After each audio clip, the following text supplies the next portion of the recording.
festive season around. Wish you all the very best for the coming New Year's. Same to you also. Yes. And thanks to Karan for making it here and sharing knowledge with the folks here. Harshveer, over to you. Won't take much of the time. Yeah. You've already gone through the email invite sent by Sunil. There are some things I would like to repeat and some things which are outside the details given by Sunil. You probably know that he's now Area Director US and General Manager of TiE Boston. We all know him from TiE Mumbai days, and he's been hero of not only TiE Tata Group but also hero to all of us. 20 years of service with TiE and Tata Group.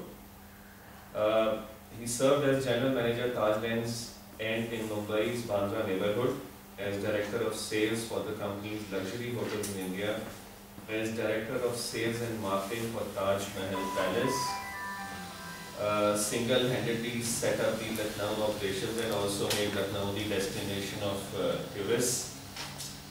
He was awarded the Virtuous Soap Hotelier of the Year 2009, National Order of Merit for Distinguished Service by President Sarkozy, Corporate Citizen of the Year 2009, Person of the Year 2009 by Forbes India, President of India's National Award for Bravery, Uttam Jiva Raksha Padak.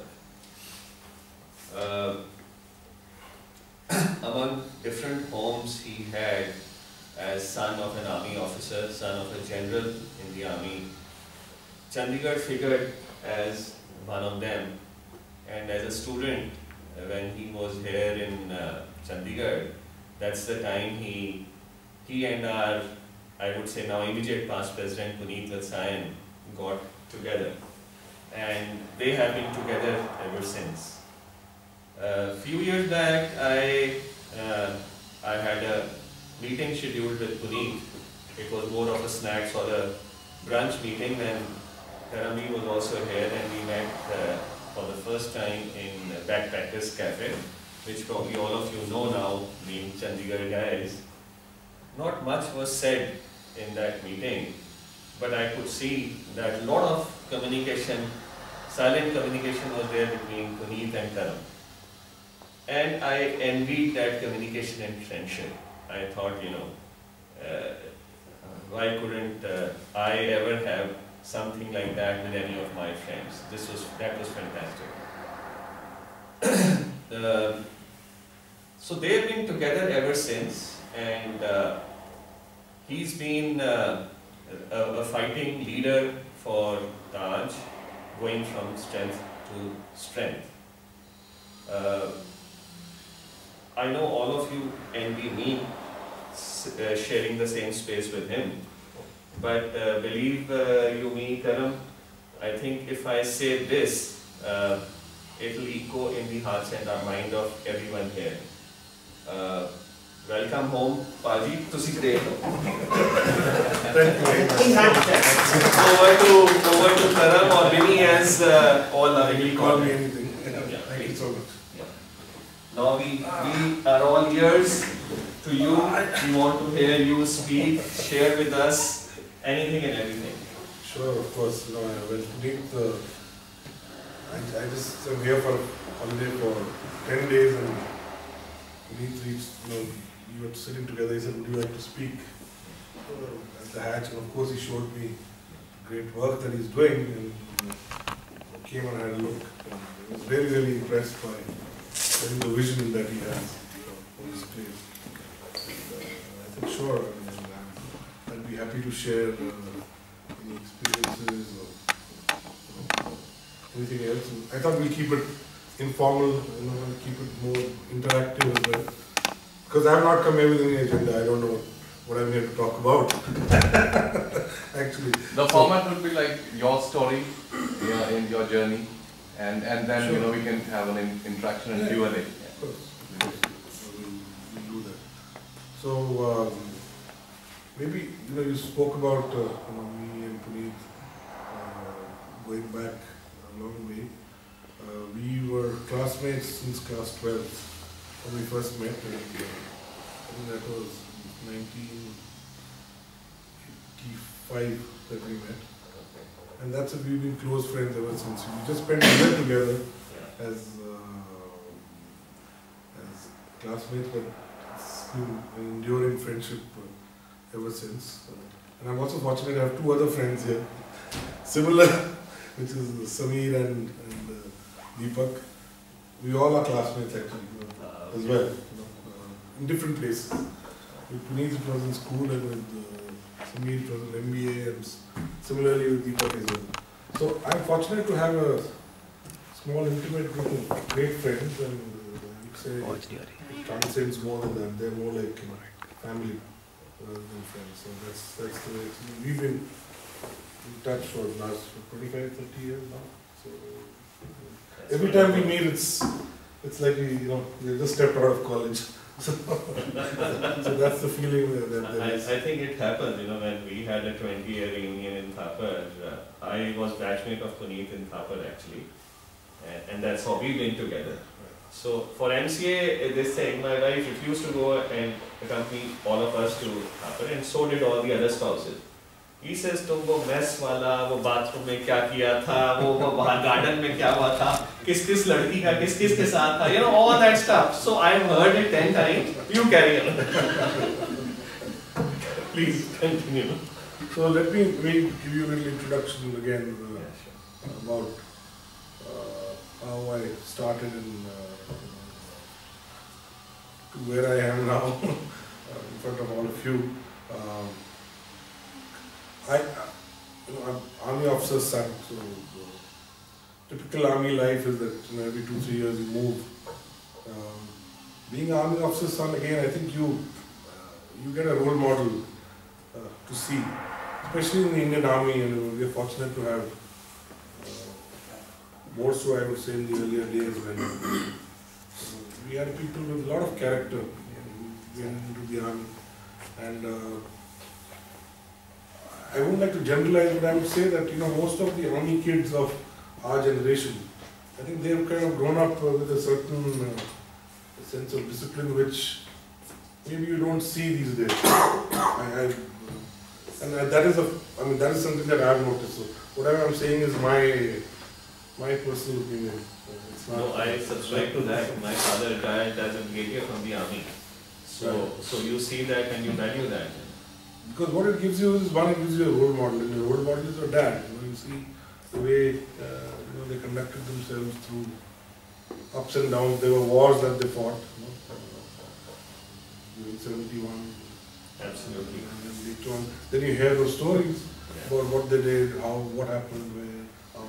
Every 2-3 years you move, so you make a new set of friends.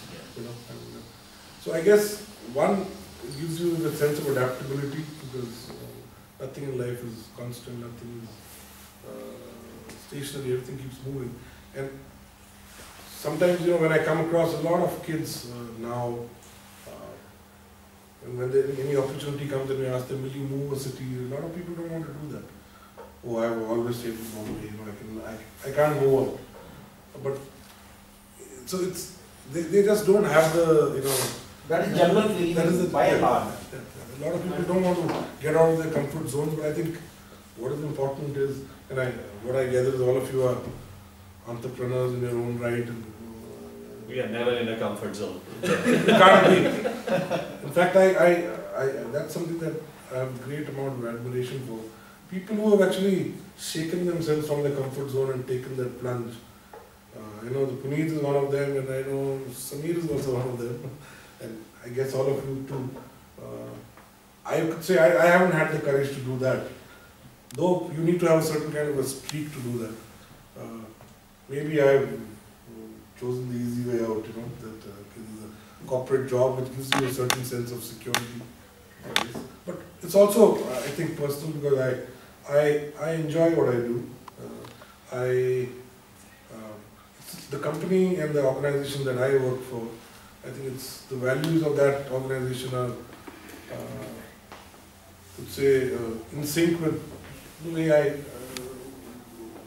my personal values as well. So when I say that, I'm talking about, of course, the Tata Group and Taj. Taj is a part of the Tatas, and we are perhaps now the largest industrial conglomerate in India. This year, I think it's $100 billion is the turnover for the group. Of course, yesterday was a big landmark day for us. Yes. Our chairman retired, and we have a new chairman from today, Cyrus Mistry. And it's a group which is, really way ahead of its time. A lot of things that the Tata Group did, what I like about them is or about the group, it's quiet, it's humble. They do things when they don't like to talk about it. It's a well-known fact that nearly 63% of most public companies that the Tata Group runs. I mean, there are 23 publicly listed Tata companies, large ones, right from TCS to Tata Motors. It's owned by charitable trusts. It's not owned by Mr. Tata. Mr. Tata's name doesn't figure amongst the richest men in the world. He owns a very small part of the equity of Tata Sons. So it's run by these trusts. The trusts have ownership. Even in my company, in hotels again, more than 50% is owned by the trust, rest is in the public. And whatever profits that we make go back to these trusts which run Tata Memorial Cancer Hospital. There's a new one that we were just opening, or just opened in Calcutta. So there are two top-of-the-line cancer research hospitals where certain strata people get treatment free. And Tata it's probably the best. I mean, I know for it because my vice chairman's wife got treated there, and I've heard the day-to-day routine stories of that place, the way they take care selflessly. I'll take a step back and I'll ask you that during the time when, of course, probably army as one of the options, but when almost every child was pressured to become either a doctor or an engineer, how come you got into hospitality? Well, I was an accidental hotelier. So I didn't really plan to be a hotelier myself. I did my schooling all over India because my father was posted all over. And then I did my college from Pune. I did BA Economics. Then I didn't know what I wanted to do. So a friend of mine said, I'm sitting for an MBA exam, why don't you also sit? I said, okay, I'll sit. So I sat, I suddenly got through symbiosis there. And so I joined MBA. After MBA again, I didn't know what I wanted to really do. And then I ended up, my father then said, no, you should not try for IAS, you should do this. So I thought about it for a while, but I knew that's not what I wanted to do. Though he did want me to even join the army at one time, and I somehow escaped. I said, this is not my life. I don't think I can do that. So Taj came to the campus, and and I kind of got a job with the Taj. And, I've been with them ever since I've been lucky. This was your first job? My first job, and still very much.